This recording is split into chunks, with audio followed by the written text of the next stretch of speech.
Hey everybody, welcome back for another deep dive. Today we're looking at something pretty interesting. Yeah. The launch of a brand new streaming platform called JUDA Network. Okay. Now this isn't just another, Netflix or Hulu or anything like that. Right. This one is the brainchild of comedian Juhahn Jones. Interesting. And we're going to be unpacking all the details from a recent article on Shifter Entertainment. Wow. So, what's really kind of hitting me right away is that it seems like he's really trying to leverage, all the success he's already found. He's not just a comedian. Yeah. He's got a huge following online. Right. You think about it, over 1 million followers on Instagram and even more on Facebook, and then a giant presence on YouTube. Right. That's a pretty powerful place to start from. Absolutely. Not starting from scratch at all. Right. And he's clearly ambitious, too. He's Yeah. going way beyond just posting, funny clips online. Oh. The article highlights, almost 70 acting credits and these popular series that he's created, like You Hittin' Dat and Killer Bay. So it seems like this move to create the JUDA network, it's really about control, isn't it? Yeah. I think we're seeing this trend of creators really wanting to take ownership Mm-hmm. over their content, how it's delivered, and their relationships with fans. Yeah. It's a pretty fascinating shift in the whole entertainment landscape. It really is. And he is not playing around. Okay. He's making JDA the exclusive home for his content. Oh, wow.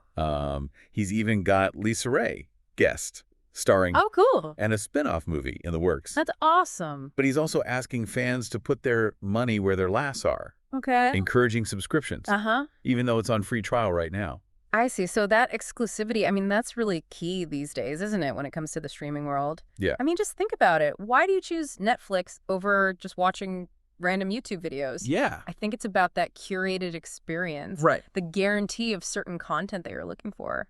But asking fans to pay? Yeah. That's a pretty bold move. Yeah. Especially when you consider he's reportedly invested thousands of dollars already just building this platform. Yeah, it is a big risk, Right. but it could have a huge reward. Yeah.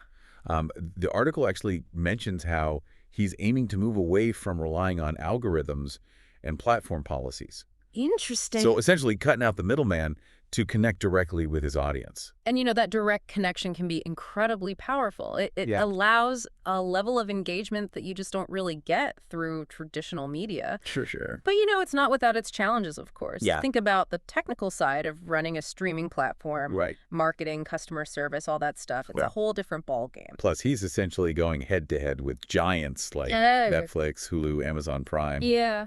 That's a David and Goliath situation if I've ever seen one. That's true. It is. But it also makes this a really fascinating case study. Can someone like Jones with a smaller but, really dedicated fan base, Yeah. can he actually carve out a space in this landscape that's so competitive? Right. Will these loyal fans be enough to actually sustain the platform? Right. I think it's a question of whether quality content and that direct connection Yeah. can really outweigh the massive scale of those big companies that are already established. Yeah, that's a good question. And that's where it gets really interesting, understanding the economics of these platforms. Right. It's not just about getting people to watch. It's Yeah. about getting them to pay. Right. Think about your own streaming habits. Uh-huh. You probably have 1 or 2 subscriptions that you're really loyal to. Yeah. But a lot of free content fills in those gaps. Exactly. So how does Jones convince his fans to pay money Yeah. when they're used to getting his stuff for free on other platforms? That's the question. Yeah. Well, the article mentions he's pushing early access in a way to avoid those algorithms. So appealing directly to those most dedicated followers. I see. It's a smart tactic. Yeah. He's essentially building a VIP section for his biggest fans. Right. But it also raises questions about, long-term sustainability. Can a subscription model work for a single creator? Right. Or does it require these vast libraries that we see on the bigger platforms? That's a good point, especially since, as we mentioned, there are significant costs involved in running all of this. Oh, yeah. Jones is now responsible for everything. Right. From making sure that the videos stream properly to dealing with customer complaints. Totally. Like a big leap from just being the funny guy. It really highlights this crucial difference between traditional media Yeah. and this creator-owned model. Right. Like before Jones would make the content, a network distributes it. Yeah. They both take a cut. Now he's got all the control, Right. but all the risk, too. So it's almost like he's become his own mini media empire. Yeah. But, the article also points out that his content has evolved so much over the years. Right. He's gone from, those short viral Vine clips to full-blown shows and even a movie. Wow. So is that part of attracting those paying subscribers? Yeah. Showing them that he's serious about the quality of his work? Absolutely. I think to compete, he can't just offer the same stuff that people can find for free everywhere else. Right. He needs to provide something special, something worth paying for. Right. And that seems to be his strategy. JUDA Network is the only place to get the full experience. It's interesting, though, because it feels different from, say, a big musician launching their own platform. Okay. With music, it's all about the songs. Yeah. But with comedy, there's that live element. Right. That connection with the audience. Yeah. That's so important. Yeah. Can that really translate to a digital space? That's a great point, and it's something that he's clearly been thinking about. Yeah.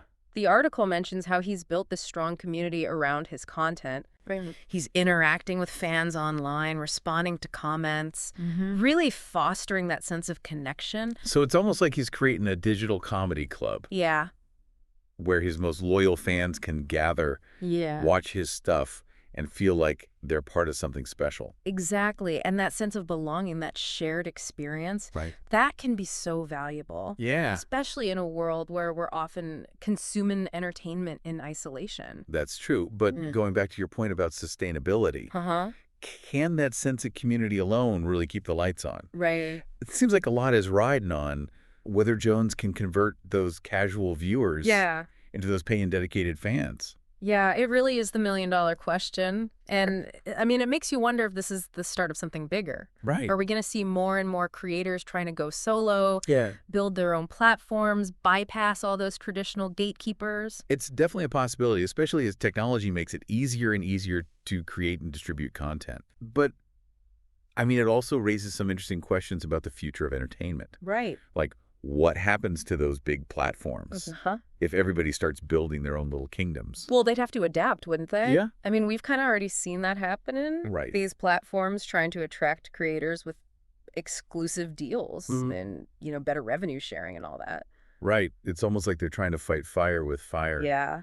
But maybe this shift also opens up a lot of opportunities. Yeah. Could we see like a more diverse and eclectic media landscape with smaller creators finding their niche audience without needing to go through the traditional studio system? I think that's a very real possibility. Yeah. And it could be really empowering for creators. For sure. Especially those from underrepresented backgrounds who maybe haven't had the same access to those traditional avenues. Right. So while JUDA Network is definitely a risky venture for Jones, it could also be a sign of things to come.